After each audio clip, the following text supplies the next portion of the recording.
Good. Okay. And I got a 12-pack of donuts because I thought it would be, it sounded like a good idea. And then what happened? Well, I got them back to my friend's house, and then I opened them up.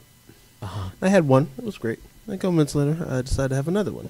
What do you think the socio-political implications are for your one donut eating? Well, because there are people everything starving. in moderation, of there course. There are people starving in Africa. Everything in moderation. And you're eating one donut, and then there's 11 wasted donuts, and there are plenty of people who don't have donuts. They are donut deprived. I didn't throw them away. Oh. Well, not yet. Did you? When you threw them away, did you use biodegradable? And so I had the. So I had the second donut, and I took a bite. Like? I took a bite of the second donut, and immediately I wanted to throw up because I had swallowed the first piece, and it wouldn't go down because there was a hair attached to it that was also sticking out of my mouth, and so I had to pull it out of my throat. That is beautiful. And it was somehow also in the middle of the remaining part of the donut. This is a very long hair. And then I threw the other 10 away. That's Ryan Christopher Burns to tell a beautiful story about eating donuts like popcorn.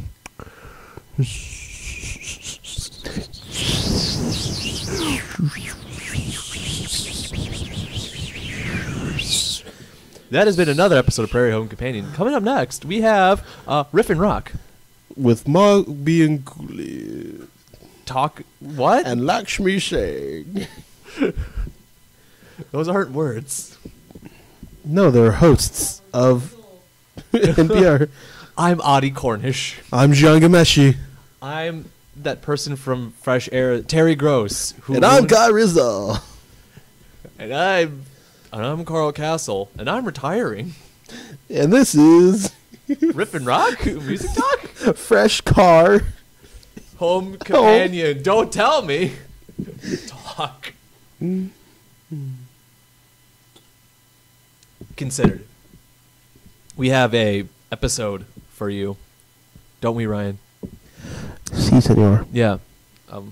So we once again... Are the levels good, senor? The levels are they seem okay. Fantastic. Yeah. Welcome. We listened to it's St. Patrick's Day. Welcome to Riff and Rock Music Talk. I'm Ryan Burns. This is Riff and Rock Music Talk, and welcome to it. You can do anything you want in Riff and Rock Music Talk. And that's Alex G. The only limitation is your mind. Your mind. It is St. Patrick's Day as we watch drunk individuals walk down our street with, what's the word I'm looking for? Fishnet. Liquor? Fishnet green liquor and fishnet green thigh-high leggings with garter belts. We decided to focus on other things that don't make us vomit as much.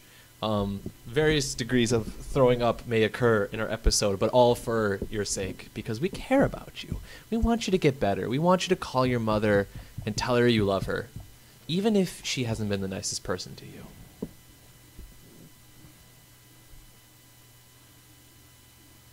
That's right. So shall we get right into it? What album did you... We listened to 3 albums, as we often do. 2 albums and a sprinkle, if you will. And 2 albums and a thing. A taste. An amuse-bouche for the culinarily refined. What album did you want to discuss first? Let's just get it out of the way. Let's talk about, or should we save it for the end? Let's save it for the end. Okay. Let's talk about Beck first. Beck released... Well, number one, if you don't know, Beck is a Scientologist. Is he? Yeah. Beck Hansen? Is this Beck Hansen? Yeah. I mean, it's not Jeff Beck. No. Beck Hansen. Okay, Beck Hansen is a Scientologist who records Scientologist propaganda music. Does he really? No, that part's not true, but he is a Scientologist. Oh, that's weird. Although, aren't your heroes from Mars Volta Scientologists? Well, Cedric is a Scientologist. There we go. We're even. Some of the cast from That 70s Show are Scientologists. Danny Masterson and Laura Prepon. You may have remembered her from the boobs on Orange is the New Black. Oh, I remember those boobs. And those boobs are Scientologist. Oh, wow.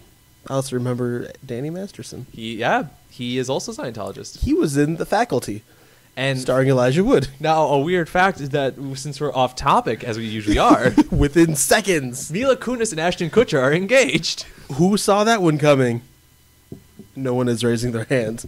Our audience is stunned. Yes. Stunned. But Beck rose to prominence in the 90s with songs such as Loser and his runaway album Au Delay, which features a Hungarian Commodore on the album and is a beautiful collection of songs. As well as Midnight Vultures. Midnight Vultures typically mashes about 6 genres together in one album to create something. Sometimes you got hip-hop and country all mushed. And with this album, he brought with an orchestra. And much simpler, much more straightforward Beck album compared to his normal output, which is generally music for, I don't know, just ridiculous music. But fun music. Yeah, I mean, Odelay and Guero, both great albums. Both just sound like 6 different albums smashed together. This one plays off his one album, Sea Change, similar style of just mellow acoustics. Widely regaled as one of the top best albums ever made. Sea Change? Yes. It is very good, if you've never heard Sea Change. I have. Have you? I have. That's why I said it. Great. Great. So right. Sorry, I'm looking up a list of who was on the album. I know his dad did a lot of the arrangements. I thought his dad abandoned him when he was a child. Maybe that was a different Beck? Oh, no. Yep. So, Ryan, You're what right. did you think of Beck's morning phase? Uh, Prequel to afternoon phase and night phase. Because he's, like Green Day, he's going to release 3 albums in 1 year. Oh, that's right. Yes. He's going to release the forward phase and the backwards phase. The inner and outer phases. Yeah. And then then- remix them all. Yeah. And then the reboot phase. Mm-hmm. But, sorry, what was the question again? What did you think of Beck's morning phase? Oh, man, I thought it was great. It was really, really fun to listen to. Despite how sad it is? Yeah, it's very, very sad, but it was fun in that there was a lot of emotions going on Yeah. all at once, and he some of his songs in this album sounded almost completely like songs from Sea Change. And there were moments where I was like singing along to like the melody, but I'm like, wait a second, that's another Beck song. What the hell happened? I don't remember. I listened to Sea Change a while ago, so I don't remember too much from it. But I do remember enjoying it. But one thing I can really value from this album is that while mellow, there's a lot of quintessential Beck quirkiness, such as in the song Unforgiven. All the piano hits have like a weird phaser effect after them, so it's like dun dun. That is my artistic rendition of that. Is there a problem? What are you talking about? You're just all of a sudden like Oh yeah, I was just making sure it's working. seemingly working. Hmm. Anyway, so there's stuff like that. Or there was another song, I think it was Country Down, where the drums were all distorted in the background. They sounded all blown Yeah. out. And I was like, are these my speakers? Did I like Nope. fuck up my speakers? And no, the drums just all sound like shit. But in a good way. So you're not too sucked into overly schlocky guitar album. There's weird, quirky tinges that pull you out of that too much sentimentality. Yeah, there's not a lot of too muchery going on. Yeah, Just enoughery.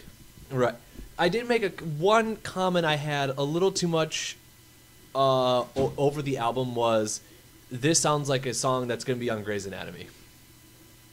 You really thought that? Hard as a Drum, that is going to be like, there's going to be a surgery that goes wrong, and then they're going to be like sitting with like a beer, or like, the person who flubbed it is going to be sitting with a beer or maybe a cup of coffee. She's going to look really downtrodden, and then There's going to be a crane shot that slowly zooms out away from their and face. there's going to be like a monologue, but maybe someone will like come up and comfort her and be like, hey, that's learning and life, and we all make mistakes, and then the monologues will be about mistakes and the value. But who do we hurt when we make mistakes? And then credits. Yeah.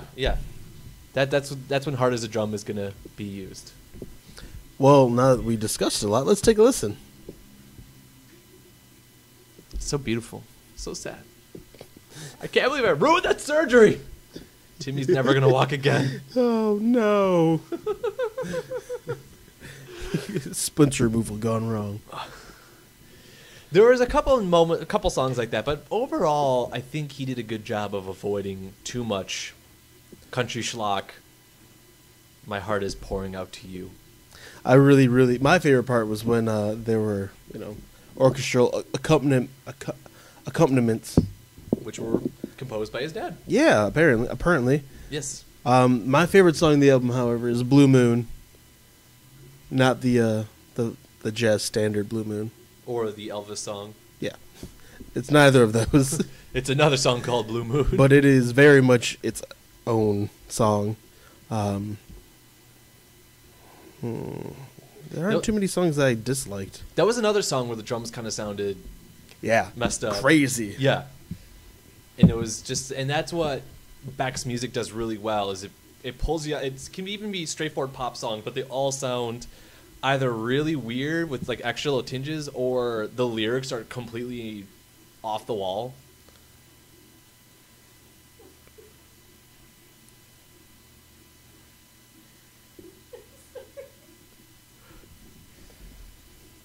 I was going to say something. And yeah, you're right, Alex. Another song that I really did like was "Turn Away." I guess you could say I was afraid to turn away. Ha!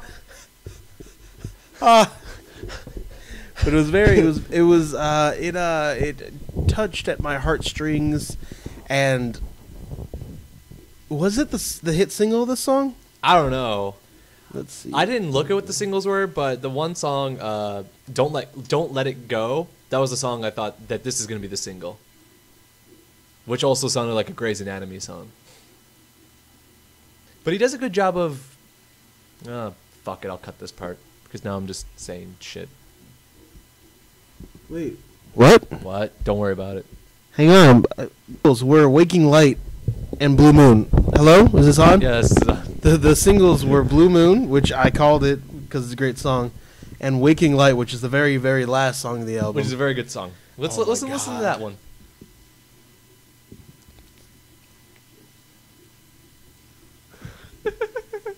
And that's the sound. And this is being recorded. I did turn it back on. What? I have no idea.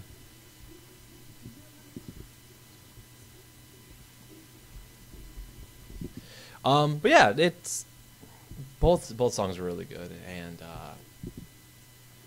Waking Light. Great way to end an album. I can't.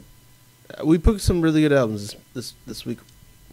We picked some good albums this week. Yeah, 2 out of 3 ain't that bad. I don't know what else to say. Like, anytime we have a good album, it seems like we have less to talk about. Just buy the album. It's done. Beck hasn't made an album in quite a few years, and this is a great return to form. It's been what, 8 years? 8 years. I mean, he was in that episode of Futurama. That was relevant for him. Wait, 8 plus 6 years. Oh, okay. He apparently had some major back injuries, and that's what kept him from recording and performing to any extent. And so a lot of these songs were recorded during that phase. So I think it is appropriate that when you hurt your back, you write a lot of sad songs. Yeah, I mean, the same thing happened to Buckethead. And last year he released 30 albums. And how good were those albums? You don't want to know. So you're saying buy Beck's Morning Phase. Buy it. Okay. I would agree. Buy that album. Kelsey, what do you think? She listened to the first 3 songs. Did you like the first 3 songs of the Beck album? That's a yes, everybody. The microphones might not have picked it up, but it's definitely a yes. From sad, melodic guitars to funky indie rock. we also listened to Saint Vincent by Saint Vincent. By who? Saint Vincent. No, that's the name of the album. Who made the album? No, The Who didn't make the album. Saint Vincent did. St. Vincent. The album made the album The Who? Wait, what? No, Saint Vincent made the album Saint Vincent.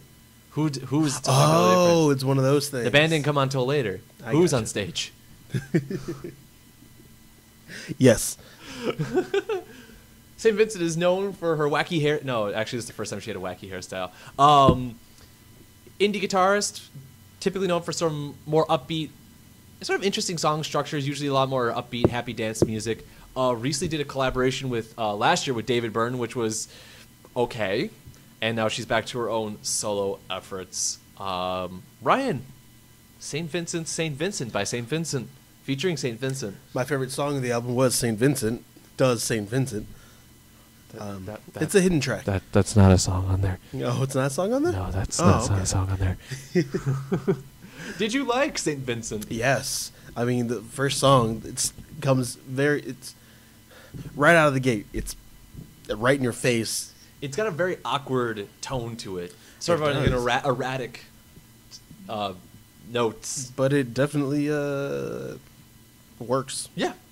Especially since, it was all pretty much written by one person Well, St. Vincent in a very, very short time span. St. Vincent is her. And then she just gets people to do things for her. Like David Bowie. What do you mean? Did he write all the songs? No, I mean, St. Vincent basically does everything, and then she just gets people to do it for her, to play the music for her, like David Bowie, who does everything and then goes, "Oh, I'm David Bowie, and you play my music." And whoever he points to has to play his music. Oh. That's actually how he does his bands. He just goes into a room and goes, "You, who are you?" And he's like, I'm Tim, I'm a waiter here. You're my drummer now. You're going to learn all the David Bowie songs. And Tim goes, "Oh, okay, I don't know how to play drums." And David goes, "No, you do. You know how to play all the David Bowie songs." And then he sits down in a chair, and then David Bowie puts a floppy disk into this thing that's connected to the waiter's skull, and then he shakes for a second. Then he wakes up and he says, "I know kung fu." Only it's drums.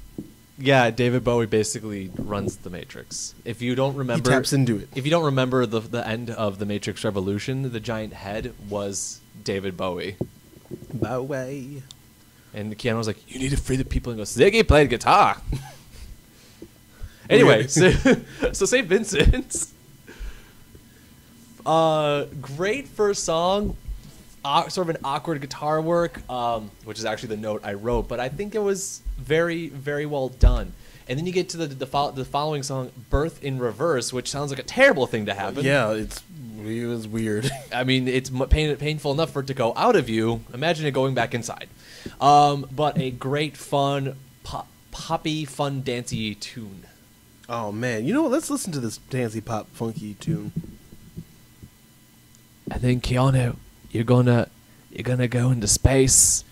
You're gonna be a superstar. Star. And I think it's going to be a All long, right. long time. But David Bowie, I know kung fu. I'm a rocket man. That's a different artist. Rocket man.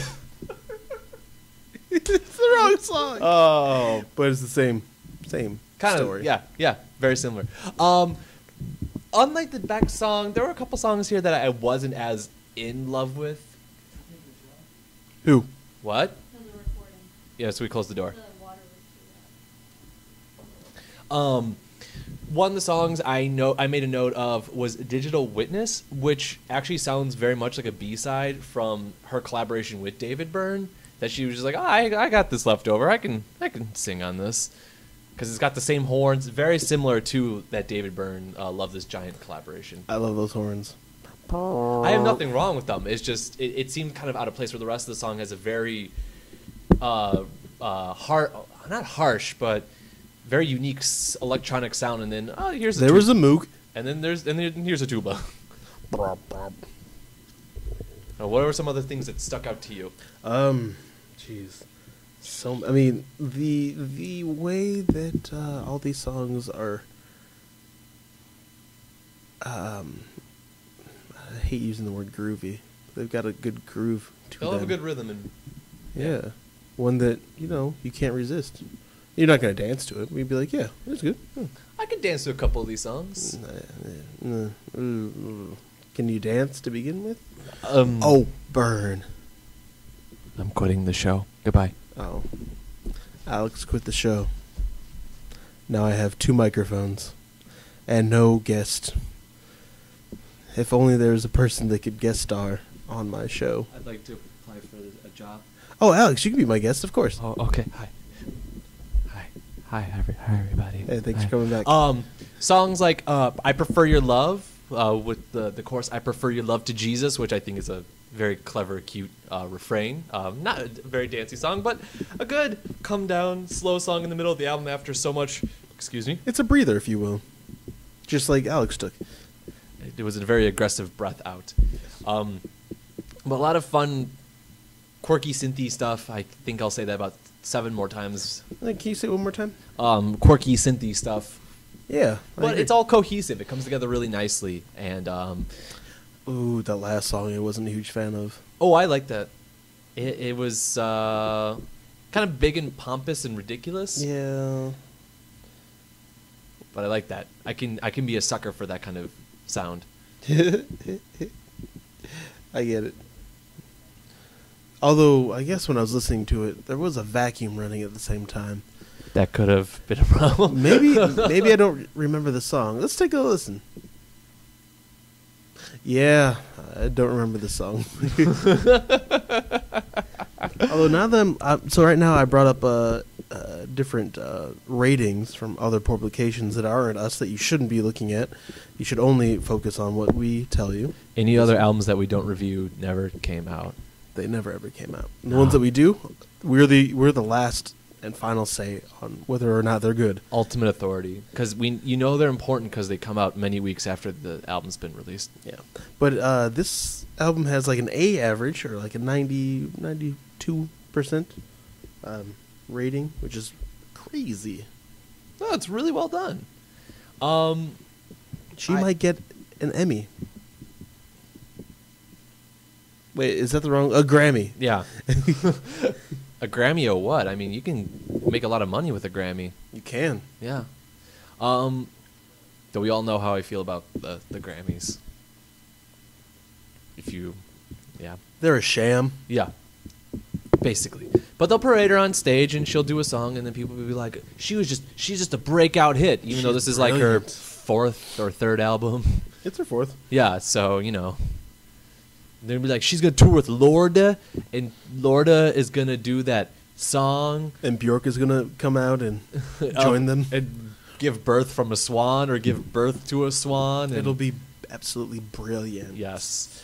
And then there'll be, like, some imitators, and Lady Gaga will say she did it first, or I don't know. Yeah. I don't know. Then Madonna will... My worry with this album is that I really enjoy it, but it's nothing like struck me really in a really profound way that I'm just gonna kind of forget about it by the end of the year. No. When I'm like doing like an end of the year list, yeah. I'm gonna be like, I forgot about the Saint Vincent album. I feel the same way about the Beck album. See, and I think I'm gonna remember the Beck album. And I feel like I'm going to remember the St. Vincent album. That's crazy. You know what we should do? At the end of the year, we'll remind each other of these albums. What? Wow. And here's the reason I'm going to say that is because this is not too deviating from the course from normal St. Vincent albums, but maybe a little bit more synth work. And that's kind of the really popular thing right now, is to just make music on Ableton or with synthesizers. And We're looking at you, Trent Reznor. Trent Reznor, there's a lot of artists doing it right now. And so with an album like this, it's gonna get kind of lost in the mix of all the other albums that are kind of doing something very similar. Where Beck's album is very distinctly Beck and doing the exact opposite of what's popular, which is very Beck-esque. Yes. Oh my God, it's true. He's like the anti-musician. He is kind of anti-music, which is what helps him stand out. Whoa, that and he doesn't age. No, it is. He's got Pharrell's disease. They just don't age. That's the Dianetics. Oh. he like gets all the toxins out all the time, and then he's never going. He pays to get the toxins. Exactly. Hold on one second. I don't know. What do you think about that? I think everyone should buy it. So you're recommending a purchase of St. Vincent, St. Yes, Vincent. get it on vinyl, get it on CD, get it on. Pay for Spotify Premium just to listen to this album. I think you should get it on SD card or USB. Those Yes. are the premium. Only the coolest people, the Or- diehard fans, know about that. Or a collection of 7 inches. So then every time a song ends, you have to get up and then switch the record again. Every 3.5 minutes, roughly. That's the only way to truly appreciate music. Truly. That is. I can't do that voice. My significant other said if I do that voice, I will be killed. Oh, great. She said the opening for the last episode was the most painful experience she ever had. My wife. What do you think, Alex? Should people buy it? I'm torn on that. Come on. Do it. I'd say. I think I would say it's worth a buy, but I don't know. That's a tough call. I put that in like the maybe pile. Like, if you find this one like maybe a couple months later and it's like a couple bucks off, they put the discount sticker on it because not everyone bought like all 12 copies that store bought. Give it a purchase, but I think some people will really love it. But I think some people will be like, it's okay. They'll be like, that kid from Blockoland in that episode of The Simpsons. He goes, it's all right, I guess. It's gonna get lost in the mix. I'm just convinced it's gonna get lost in the ether of too many synth albums released the past years. Okay. Great. Thanks. So, Well, now that we got that out of the way, so now can we? I'm so sorry for this. introduce it, Alex. Introduce what you brought upon. So, one album I made Ryan listen to, and in some ways I'm sorry, but I'm not sorry, was Kimono Kult, which is, according to the people who made this album, like Afro synth rock indie hip progressive lo-fi dance number. Features some big name people. John Frusciante from the Red Hot Chili Peppers, and Omar Rodriguez Lopez, and both of their significant others, and then some other people. Who? What? Who? Both of their significant others. Yes. So John Frusciante's wife and then Omar's girlfriend are on this album too. Is his wife the turkey lady? The Turkey Lady? Yeah, Nicole Turkey. I think that's John Frusciante's wife. Yeah. Oh, he married a turkey. Yes. Interesting. And then Omar's girlfriend is the one that's singing. Oh, Kind you mean of. the one that's making it worse. So, so this is a thing. It's an EP. It's about 12 minutes long. And I sent this to Ryan when we just need to talk about it. And his reply was, "I have so many things to say." So I am frankly very excited as to what he needs to say. Tell us how you feel. This music is the worst. There's too much going on at once, where it gets all muddled, and then you can definitely hear the parts where John Frusciante tries to make it better by actually using music, but then it just builds and builds, and they keep adding on crap, and they're singing in foreign tongues. The language you're thinking of is Spanish. They're singing in Spanish. Okay, so domestic tongues. Oh my god! And then there's too many synthesizers and warbly sounds, and it's.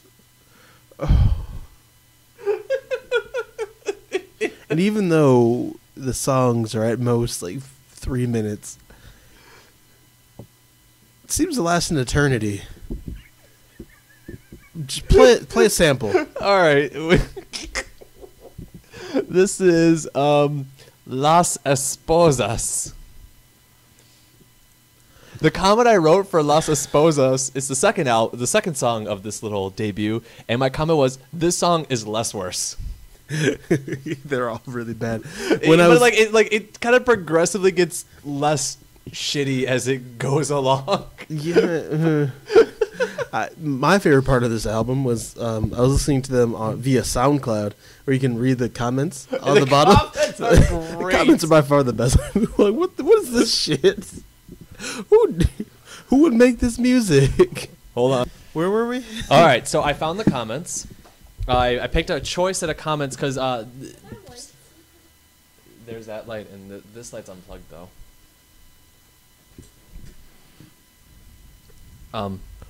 Anyway, sorry. So a couple of the songs were on SoundCloud, so you could actually listen to them. And one of the great features of SoundCloud is that you can record. You can leave comments. You can? On SoundCloud as the song progresses. Oh yeah. And so usually the people are like, "That's a sick drop. That bass drop was sick and sick beat, bro." And hey, you should check out my music. And can you play at my bar mitzvah and stuff like that. But sometimes they're a little more colorful depending on your music. And so Kimono Kult attracted some colorful comments too. So here's a choice selection. ... Bizarro. I would have given an arm to John. I hope that he comes back to guitars and serious musicians. R.I.P. John Frusciante, beloved guitar player. I love you, John, but this hell has no soul. Horrible. I'm not feeling this. And this is my favorite. Frusciante, donde está? What kind of music is this? It's some people thought that this was a really good idea, and oh, here's another one. Terrible. This is a smoldering pile of shit. What the fuck? This is crap. That's not as creative, but no, it's very hard to describe what this style is. There's like a mixture of high quality recording and lo-fi recording and a mountain of effects layered on. We haven't talked about the singing. Let's just have it speak for itself. Throughout the entire album, they do like a doubling effect on the vocals. For no particular reason. And to no particular benefit except to annoy. I'm Terry Suarez, also known as Terry Gendebender, singer for Bosnian Rainbows and the Bucharats. She's doing the singing here. Tends to end up being a mixed bag in terms of reception. She's really good at certain singing and sometimes thrusts herself into different avenues of singing that don't particularly work to her benefit. And she's like Yoko. I wasn't going to be that mean about it. Well, good thing I was. I don't think she's that bad of a singer. No, but she wants to be. That good of a singer? That bad of a singer. She wants to be that bad of a singer. Yeah, you can definitely hear it. It's like, just... Why? Why? I know you're artists and you want to make art, but... Why? Because you can't even see Kimono Kult. You can only hear them. Yeah, but why would anyone want to see them? I don't know. Because... You know, when you put a big name on a project like this, it attracts listeners. I don't like this music.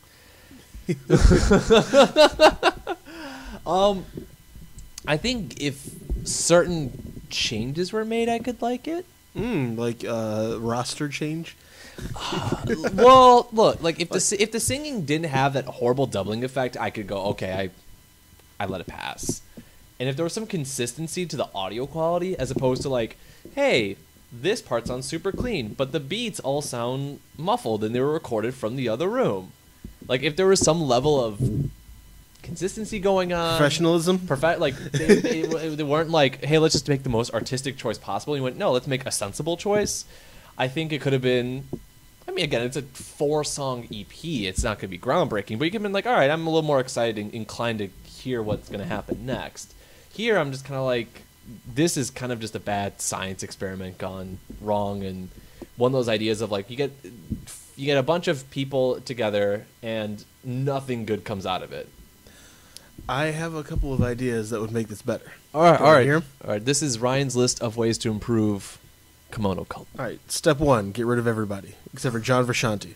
Step 2, oh, and the gender bender lady, Terry Genderbender. Okay. So keep those 2. Get rid of the drum machines.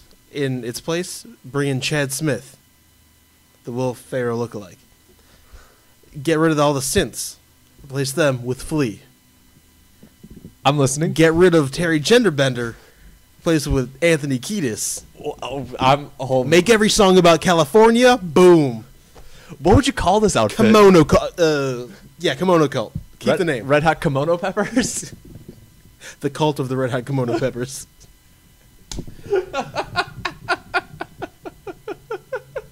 That would be the most sensible way to bring this group to the next level. That's a bold choice. Yeah, think about it. It could work. It's feasible. So basically, just add one name to the Red Hot Chili Peppers. have John Frusciante rejoin the Red Hot Chili Peppers, and this would be just a great band. Yeah, although I guess they could keep the current guitarist and just put him on like keyboards or whatever. Oh, the current guitarist they have is actually really good. Yeah, I mean, he gets a lot of he's shit. He's really good at impersonating John Frusciante. He's really good. He gets a lot of shit for just not being John, which I think is unfair because I think he's actually he's a good music. I think it's I can't remember his name. It's not Dan Elkin. It's John something. It's like I don't know, Zach Wilde or Bruno Mars maybe. I mean, we saw the Super Bowl. Bruno Mars is just he really is just Josh Klinghoffer. Ah, yes. And he's a good musician. But he's going to end the ship because he's not John Frusciante. I think he did. Didn't he do a couple songs with John Frusciante? He did. Yeah, no, he's been in a lot of stuff. You just don't remember it. He was a session musician with Gnarls Barkley, PJ Harvey, Beck, Butthole Surfers, and Vincent Gallo. He was inducted into the Rock and Roll Hall of Fame with the Red Hot Chili Peppers, which bullshit. Yeah, he just kind of cheated his way. That is bullshit. He's just like, and you don't do that. And I'm just gonna shoehorn my way into this. That's convenient. Oh boy, that's a. Oh, he was part of Shadows Collide with People, the best John Frusciante album. That ever. is a very good album. Very good album. Empyrean was good too. And then he also did a Sphere into the Heart of Silence, which isn't. He did a bunch of stuff with Bob Forrest. Tom Ford? Bob Forrest. You mean? Oh, that's the name. The band that he was in with Josh Klinghoffer was Ataxia. It's just they're pretty good. Oh yeah. Check them out, guys. Don't listen to Kimono Kult. Instead, listen to just John Frusciante. So you would not recommend? Don't even ask. You know. The listeners know. Just don't do it. No, it's $5 for a download, which is the only way you can you can listen, you can stream it for free, but like to actually own it, quote unquote, it's a $5 digital. You can't download. own art, man. That's why they made it. They made it so shitty you can't even consider owning it. I wouldn't recommend this as a purchase, or it's not even really. I mean, at 12 minutes, there's other better ways to spend 12 minutes of your time, like riding an elevator up and down, calling your slightly racist grandmother and asking her what's wrong with this country, lighting and extinguishing all the candles in your house, drawing a hot shower and then filling the tub with cold water afterward to cool the room down, making a new friend, ruining a previously established friendship, chugging 12 bottles of beer, avenging your father's death with multiple samurai swords, avenging multiple samurai swords with your father, conducting a seance to bring old dirty bastard back from the dead, and of course, anything else. Well, maybe except for listening to bangers. I would prefer bangers over this. Especially that song she did with Nelly. How did that one go? And that's where we put in So Hot in Here. You don't want to read any more R. Kelly lyrics this week? Oh, I could, yeah. From chapter 6 of Trapped in the Closet. Meanwhile, we in the bedroom laughing. As I'm trying to continue to explain, she yells out, "Sylvester, you're killing me!" I said, "I swear, baby, it went that way." Then, next thing you know, he bust up in the room and say, "Motherfucker, freeze!" And then I looked back at him and said, "Wait, you're that damn police." Then she screamed, "Baby, I mean James." She says, "Everything is cool." And then he yells, "Gwendolyn, I got this. I know you're sick and tired of this fool." Then I stood up, started walking toward him, screaming, "Man, get out of my house." Then he yells, "Freeze!" She screamed, "Please!" Then I pull my Beretta out